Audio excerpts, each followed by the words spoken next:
परमेश्वर की नाम की महिमा हो। आप सभी को जय मसीह की। मेरे प्रियो, आज के इस दिन में इस वीडियो के द्वारा आप लोगों को मिलने में बहुत खुश हूं। हाँ मेरा प्रियो, हमारा परमेश्वर कितना महान परमेश्वर है कि हम आज के दिन को देख पाए हैं।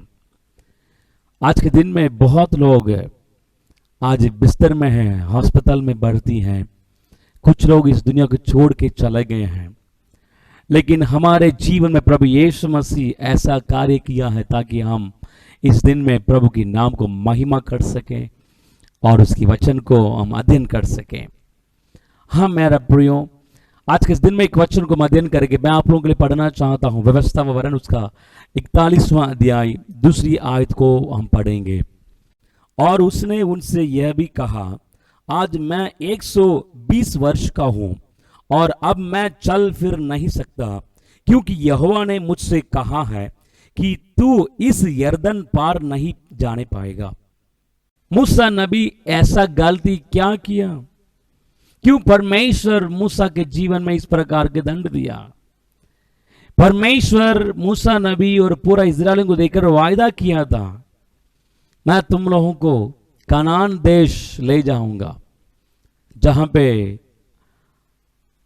पूरा दूध और हनी बहती हैं, शहद बहती हैं। ध्यान से सुनिएगा मेरे प्रियो, परमेश्वर कानान देश को पूरा इजराइल के लोगों के लिए, पूरा इजराइलियों के लिए वायदा किया था।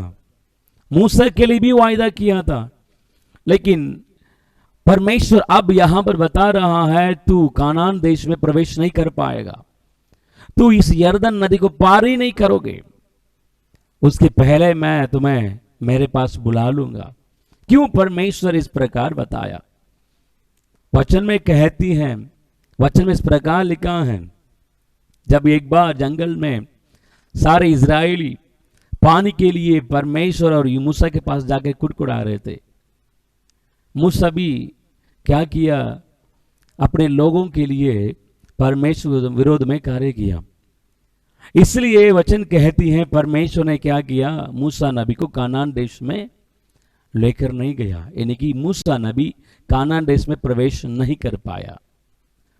लेकिन मेरा सवाल यह है, क्या परमेश्वर इतना कठोर परमेश्वर है? क्या परमेश्वर इस छोटी सी बातों को भी क्षमा नहीं कर सकता है? क्यों परमेश्वर मूसा नबी को इस प्रकार बताया? मूसा नबी परमेश्वर के लिए क्या क्या किया?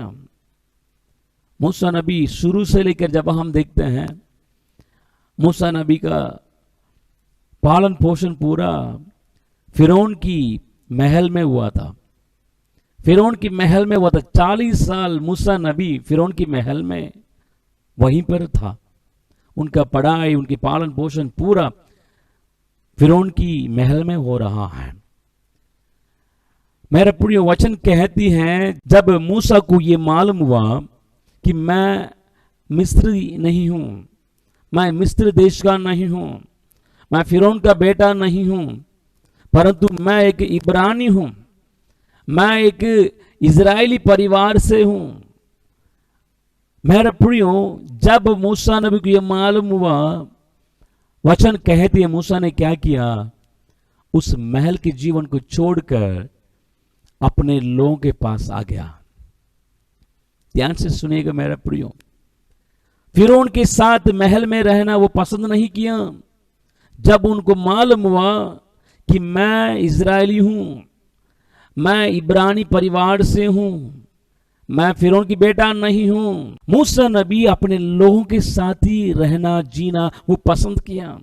भले उनका परिवार, उनके पूरे इजरायली फिरौन के अधीन में मिस्र देश में गुलाम थे, मूसा भी गुलाम बनना पसंद किया, फिरौन की महल में रहना पसंद नहीं किया, परमेश्वर के लोगों के संगी रहना पसंद किया। इस दुनिया में जब हम देखते हैं, जब अमीर लोगों को देखते हैं, जब धनवानों को देखते हैं, तो हमारे मन में इस प्रकार विचार आता है, अरे यार, मेरा जन्म भी इस प्रकार के अच्छा अमीर के परिवार में होता तो कितना अच्छा लगता है। परमेश्वर मुझे ऐसे गरीब परिवार में मुझे जन्म दे दिया, परमेश्वर मुझे ऐसे छोटे परिवार में मुझे भेज दिया।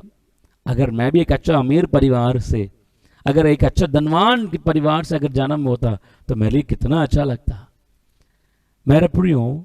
लेकिन मूसा नबी क्या करता है, जब उनको मालूम हुआ मैं फिरौन की बेटा नहीं हूं, ना फिरौन की बहन की बेटा हूं, मैं मिस्री नहीं हूं, बल्कि मैं एक इजरायली हूं, मैं एक गुलाम का बेटा हूं।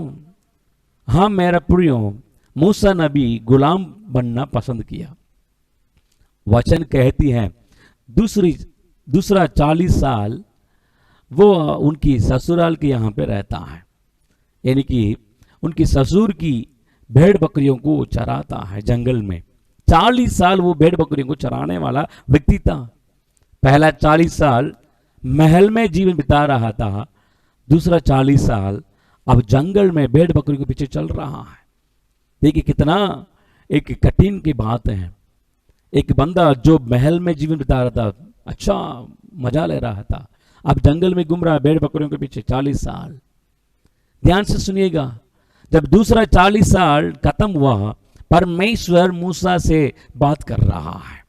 परमेश्वर मूसा को दर्शन दिया, मूसा तू दोबारा मिस्र देश चले जा, फिरौन के पास जाके मेरे लोगों के लिए तू बात करो, मेरे लोगों को उस मिस्र देश से गुलामीपन से छुड़ा ले आओ। हम मेरा प्रियो, अब मूसा ने भी क्या किया, दूसरा 40 साल खत्म होने के बाद परमेश्वर की बात को मानकर मिस्र देश जा रहा है, फिरौन के पास जा रहा है। फिरौन के पास जाकर अपने लोगों के लिए क्या कर रहा है, बातें कर रहा है। और जैसे परमेश्वर ने कहा उसी प्रकार मूसा नबी अपने लोगों को गुलामीपन से छुड़ाकर कानान देश की ओर लेकर आ रहा है। अभी तीसरा 40 साल मूसा नबी का जीवन जंगल में हो रहा है। ध्यान से सुनिएगा मेरा प्रियो, तीसरा 40 साल मूसा नबी का जीवन कहां पर हो रहा है, जंगल में हो रहा है।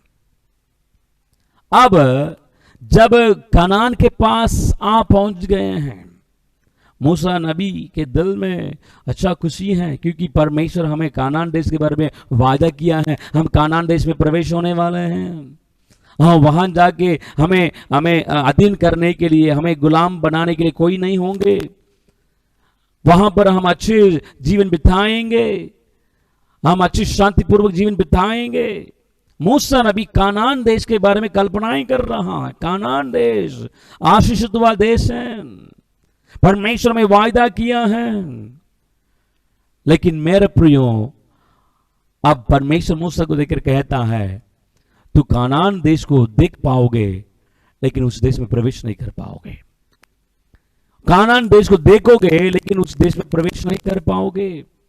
जब मूसा नबी कल्पनाएं कर रहा है, मैं कानान देश में प्रवेश करने वाला हूं, मेरे लिए एक अच्छा जीवन मिलने वाला है, वहां जाके मैं अपने मन मर्जी जीवन बिताने वाला, मैं जो सोचूंगा उसी को मैं करने वाला हूं। अब परमेश्वर अचानक मूसा से कहता है तू कानान देश में प्रवेश नहीं करोगे। ध्यान से सुनिएगा मेरे प्रियो, क्योंकि परमेश्वर की योजना और दूसरा कुछ था। परमेश्वर की योजना दूसरा कुछ था, क्योंकि मूसा नबी अपना पूरा जीवन में क्या किया, परमेश्वर के लिए और उनके लोगों के लिए पूरा बलिदान के रूप में दे दिया। परमेश्वर के लिए कई बार दुख उठाया। इसलिए परमेश्वर देखा, बेटा तू जितना मेरे लिए क्रूस उठाया, जितना जो मेरे लिए सताव खाया, बस इतना काफी है। तू अभी जिस देश के बारे में मैंने तुम्हें वायदा किया था, उस देश से बढ़कर दूसरी एक और जगह है मेरे पास, जहां पे दुख नहीं है ना दर्द है। स्वर्ग राज्य में तुम मेरे पास आ जाओ, स्वर्ग राज्य में तुम मेरे पास आ जाओ, मेरे उपस्थिति में आ जाओ, तुम मेरे पास रहना, मेरे साथ ही रहना। हाँ मेरा प्रिय, परमेश्वर मूसा नबी को अपने संग रहने के लिए उनको बुला लिया। मूसा नबी क्या सोच रहा है, ये दुनिया की जीवन, कानान देश मेरे लिए अच्छा होगा, अच्छा लगेगा, आशीषित होगा। लेकिन परमेश्वर क्या कहता है, बेटा तू जिस देश के बारे में सोचते हो अच्छा है, आशीषित है, लेकिन उससे बढ़कर मैं एक और जगह को मैं तुम्हें ले जाने वाला हूं, दूसरे एक और जगह में ले जाने वाला हूं। वहां पर तुम्हें बिल्कुल दर्द नहीं है। कानान देश से बढ़कर जहां तुम्हें अभी ले जाने वाला हूं वो बहुत शांति का जगह है, देश है। स्वर्ग राज्य में तुम्हें मैं ले जाने वाला हूं। मैं तुमको स्वर्ग राज्य में ले जाने वाला, मैं मेरे घर में तुम्हें मैं अपने पास बुलाने वाला हूं। हाँ मेरे प्रियो, ध्यान से सुनिएगा। हम भी कई बार हमारे जीवन में इस प्रकार सोचते हैं। क्या सोचते हैं? इस दुनिया से जो मिलता है वही हमारे लिए आनंद दे सकता है, खुशी दे सकता है। जो हम चाहते हैं अगर वो मिल जाएगा मेरे लिए अच्छा लगेगा, मैं दुखित नहीं रहूंगा। लेकिन मेरा प्रियो, परमेश्वर उससे बढ़कर हमारे लिए एक जीवन के बारे में हमें वादा किया है। वो यही है अनंत जीवन। परमेश्वर इस दुनिया की जीवन से बढ़कर परमेश्वर एक ऊंचा और बहुमूल्य जीवन को परमेश्वर हमारे लिए वायदा किया है, हमारे लिए तैयार कर रहा है। हाँ मेरा प्रियो, परमेश्वर हमें अपने स्वर्ग राज्य में ले जाना चाहता है। लेकिन हमारा सोच विचार क्या है? इस दुनिया में अगर मैं 100 साल तक जीवित रहूंगा मेरे लिए अच्छा लगेगा, 90 साल तक जीवित रहूंगा तो मेरे लिए अच्छा लगेगा। मैं जल्दी मरना नहीं चाहता हूं। ये दुनिया की बातें ही मेरे लिए आनंद और खुशी दे सकता है। मेरे प्रियो, भजन संगीता उसका 84 अध्याय नंबर 84 में देखते हैं, वहां पर दाऊद इस प्रकार बताता है 10वीं आयत में, क्योंकि तेरे आंगनों में एक दिन और कहीं के 1000 दिन से उत्तम है। क्योंकि तेरे आंगनों में का एक दिन और कहीं के 1000 दिन से उत्तम है। दुष्टों के डेरों में वास करने से अपने परमेश्वर के भवन की डेवड़ी पर खड़ा रहना ही मुझे अधिक भावता है। हाँ मेरा प्रिय, दाऊद कहता है इस दुनिया में हजारों दिन रहने से बढ़कर परमेश्वर की डेवड़ी पर रहना मेरे लिए अधिक भावता है, मेरे लिए अच्छा है।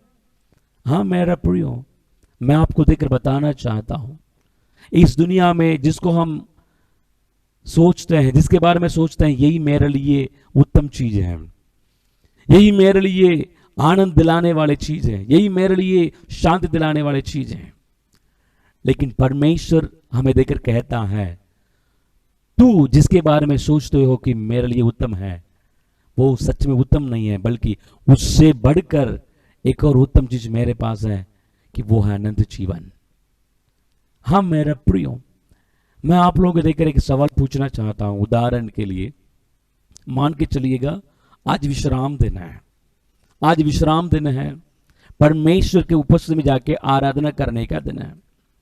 लेकिन उसी दिन में किसी आपके दोस्त या आपके परिवार में से कोई पार्टी उन लोग प्लान किए हैं, आयोजन किए हैं और आपको भी बुलाए हैं। उस पार्टी में, उस प्रोग्राम में आपको बुलाया गया है। इन दोनों में से आप किस चीज को चुनेंगे? इन दोनों में से कौन सी जगह को आप चुनाव करेंगे? परमेश्वर के उपस्थिति में जाके बैठना चुनाव करेंगे या दुनिया के लोगों के संग जाके पार्टी मनाना आप सेलेक्ट करेंगे, पसंद करेंगे? बताइएगा मेरा प्रियो। हमारा विचार, हमारा सोच विचार यह है, मेरे दोस्तों के साथ या मेरे परिवार के लोगों के साथ पार्टी मनाना मेरे लिए अच्छा लगेगा। लेकिन दाऊद क्या कहता है? इस दुनिया में कहीं और 1000 दिन रहने से बढ़कर परमेश्वर की डेवड़ी पर रहना मेरे लिए अधिक भावता है, मेरे लिए बहुत अच्छा है। क्योंकि परमेश्वर की उपस्थिति में ही एक सच्चा शांति और आनंद मिलती है। मेरे प्रियो, मैं आपको देखकर बताना चाहता हूं, परमेश्वर आपके लिए उत्तम चीजों को रखा है। परमेश्वर आपके लिए उत्तम जीवन को रखा है, अनंत जीवन को रखा है। लेकिन कई बार हम क्या सोचते हैं, मैं इस दुनिया में कई साल, बहुत साल तक जीवित रहना मैं चाहता हूं। इस दुनिया में मुझे वो चाहिए, ये चाहिए, वो चाहिए, ये चाहिए। लेकिन मेरे प्रियो, जिसको हम चाहते हैं वो हमारे जीवन में सच्चा आनंद और खुशी को नहीं दे सकता है, बल्कि केवल परमेश्वर को उपस्थिति, परमेश्वर के लोगों के साथ रहना ही हमारे लिए आनंद और खुशी की बात है।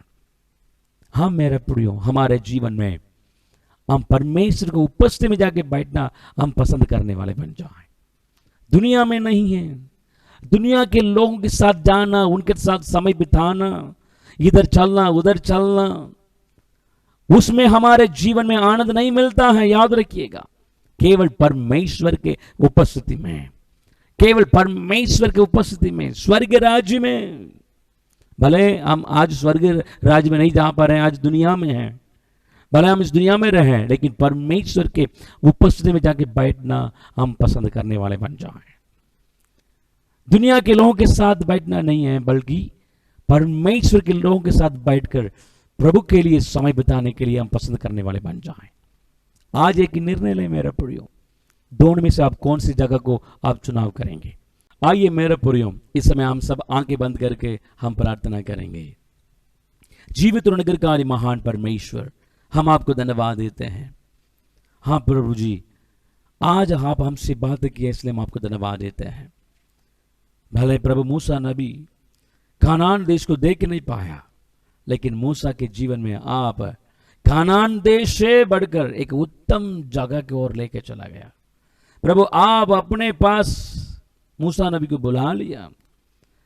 प्रभु जी, आप हमारे जीवन में भी इसी प्रकार चाहता है। प्रभु जी, प्रभु हम इस दुनिया के लोगों के साथ खुशी मनाने से बढ़कर आपके उपस्थिति में आकर हम समय बिताने वाले बन जाएं, क्योंकि केवल आपके उपस्थिति में ही प्रभु हमारे लिए आनंद और खुशी मिलती है। प्रभु जी, आप हमें अनुग्रह करिए। प्रभु जी, जैसे दाऊद कहता है उसी प्रकार प्रभु हम आपके उपस्थिति में, आपके सन्मुख में आके खड़े होने वाले बन जाएं।